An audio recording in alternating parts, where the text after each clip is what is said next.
சமூக ஊடகங்களில் ஒரு பதிவை லைக் செய்வதும் அதை பகிர்வதும் வேறுபட்டது என்ற தீர்ப்பை அலகாபாத் உயர்நீதிமன்றம் வழங்கியுள்ளது. இது தகவல் தொடர்பு சட்டம் பிரிவு 67 தொடர்புடைய வழக்கில் வந்த தீர்ப்பாகும்.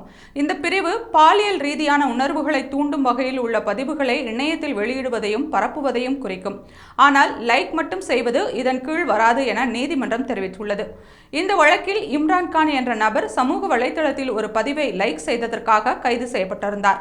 அந்த பதிவு பர்ஹான் உஸ்மான் என்ற நபரால் பதிவிடப்பட்டது.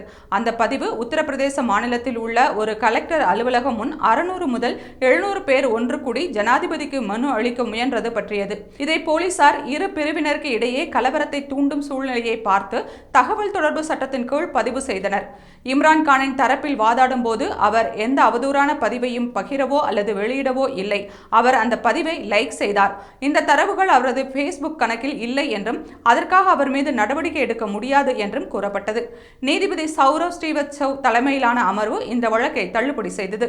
ஒரு பதிவை லைக் செய்வது அந்த பதிவை வெளியிடும் அல்லது பரப்பும் செயலாக கருத முடியாது. மேலும் தகவல் தொழில்நுட்ப சட்டத்தின் பிரிவு 67 பாலியல் தொடர்பான செயலுக்கே பொருந்தும் என்றும் அரசியல் பதிவுகள் இதில் இடம்பெறாது என்றும் தெரிவித்துள்ளார். மேலும் லைக் செய்தது தனிநபரின் விருப்பத்தை குறிக்கலாம். அதுவே சட்டத்தின் கீழ் குற்றமாக்கப்பட முடியாது என தெரிவித்தார்.